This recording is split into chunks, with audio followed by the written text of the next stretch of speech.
morning. Welcome to CATEX TV. My name is Frank Fortunato. Today is Wednesday, September 27th, 2017. If you want to follow us on Twitter, please go to CATEX TV. Well, Fitch Ratings has become the first ratings agency to actually add the numbers up. We've been adding the numbers up of the insured loss estimates from the three big hurricanes, and they came to the same number we did. Following the devastation caused by Hurricane Maria, 2017 cat losses for the global insurance and reinsurance sector could reach close to $190 billion on a pre-tax basis. This is according to Fitch. Losses on this scale, which are at the upper end of the estimates, could be the highest on record in a single year and could weaken capital at some reinsurers and increase the risk of rating downgrades.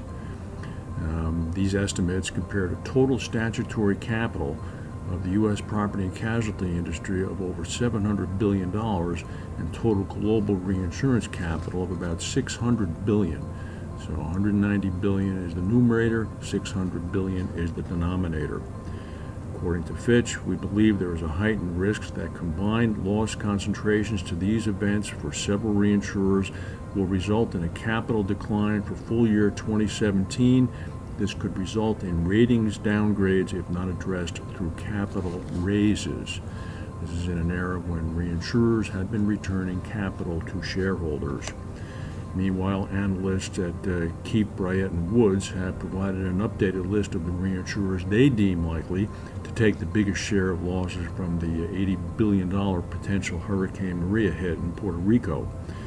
On the top of the list is Munich Re. Assuming risk from insurers operating in Puerto Rico, it's said to have about a 14% market share. HDI Global is a German company. They're next at 8%. Reinsurer Everest Re with 7%. Fairfax, based up in Toronto, is 6.1%. Allegheny is almost at 6%. Swiss Re at 5.3%. XL Group at 5.2%. KBW breaks out all the Lloyd's of London syndicates and looks at them in an aggregate. They would be coming in at about 8%, which is not small. The Dublin-based budget airline Ryanair will cancel another 18,000 flights between November and March, affecting the travel plans of some 400,000 customers. The carrier said it's going to fly 25 fewer planes to cut the risk of further flight cancellations. More than 30 routes will be suspended this winter. Earlier this month, the Irish carrier canceled up to 50 flights a day through the end of October, blaming that cancellation on, quote, messing up pilot holiday schedules. The decision is going to cost the airline, they claim, about $22 million in refunds.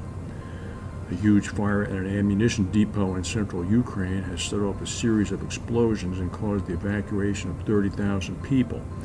The authorities evacuated these people from the town of Kalnivka, about 120 miles southwest of Kiev.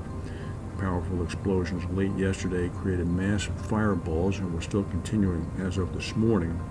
Local media reported that 188,000 tons of ammunition were kept at the depot, including rockets for multiple grenade launchers.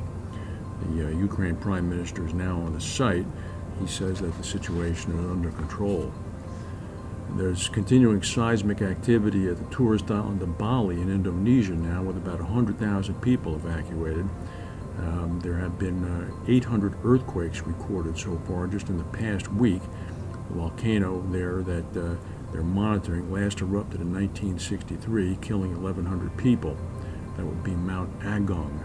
Meanwhile, to the southwest, more than 7,000 people have been moved to emergency shelters on the island of Vanuatu, as a volcano there is threatening to erupt. The volcano is on the northern island of Ambae, and the alert has now been raised to level 4. Some 6,500 people, almost 7,000, have been moved. The American rock band Aerosmith has canceled the balance of its South American tour. This will undoubtedly prompt event cancellation. The lead singer, Steven Tyler, is returning to the U.S. for medical care.